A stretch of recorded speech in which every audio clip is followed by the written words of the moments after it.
Some of the best Disney ghost stories are the ones about Walt watching over the place. Many cast members have accounts of seeing Walt's ghost near a statue, near the castle, and inside of restaurants within the park.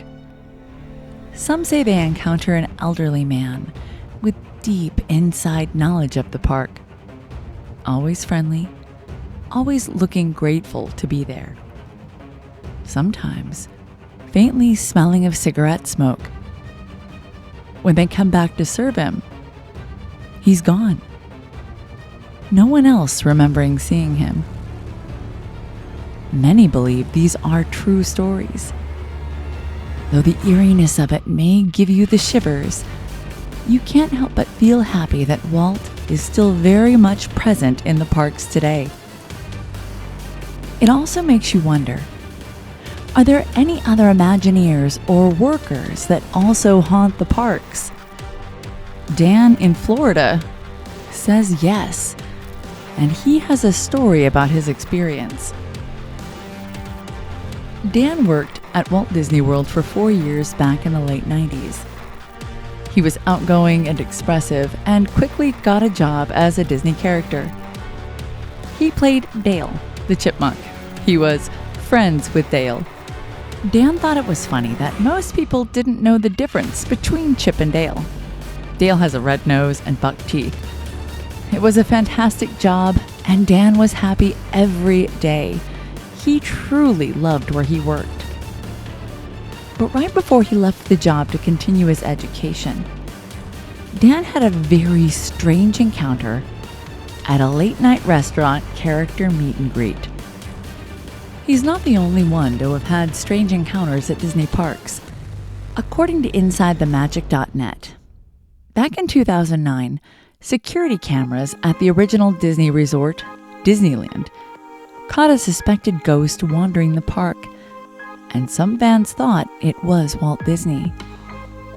Seen in multiple locations, the ghost walks eerily like a person, which would lend to the theory that this is the founder of the Disney park, Walt Disney himself. You never know.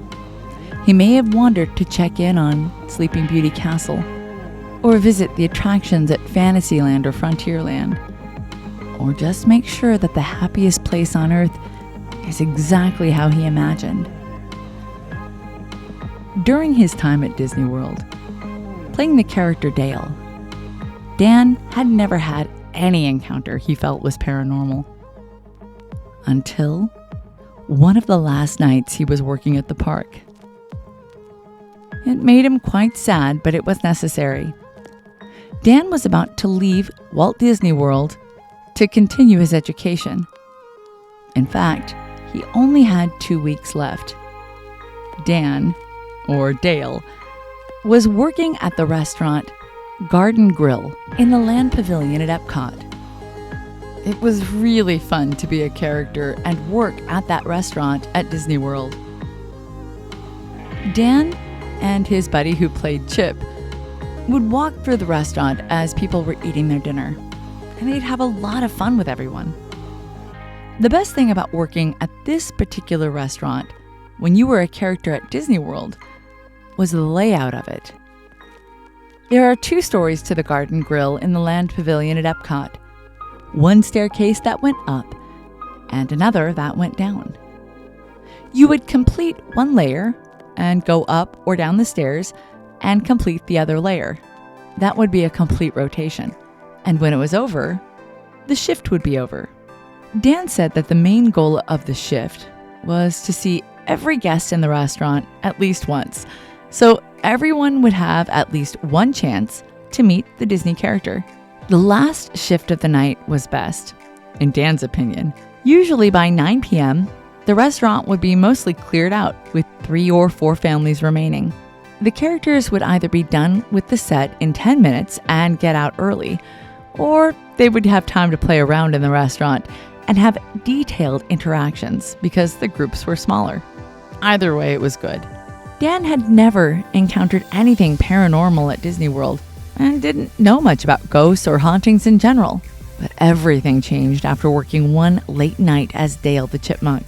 This is a true story, though names and details have been changed. It was the last shift of the night. 3 families left in the restaurant.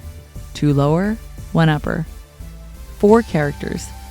2 began up and 2 began down. Dan started up and greeted the family on the top section. He completed the circle as Dale and was about to go down his set of stairs when he saw the back of a man's head sitting just to the right of the stairs he was about to descend. Well, he had to greet everyone in the restaurant at least one time, so he went up to his table and signaled hello. The man sitting at the table serenely, yes, serenely, his movements were so elegant, turned to Dale, and grinned widely. He didn't have a drink or a place setting and wasn't wearing a name tag like a manager would. Instead, he grasped the menu of the restaurant in his hands and laid it carefully onto the table when Dale waved. "Why, hello there, Dale," he said to Dan. His voice was slightly raspy. He had dark, slick hair and was wearing a long-sleeve button-down shirt with a vest over it and a tie. He also had a mustache with an otherwise clean-shaven face. Dan thought it was cool that an adult male knew which chipmunk he was talking to. Usually no one knows the difference between Chip from Dale. Dale has a red nose and buck teeth. Again, Dan waved and extended his hand to shake.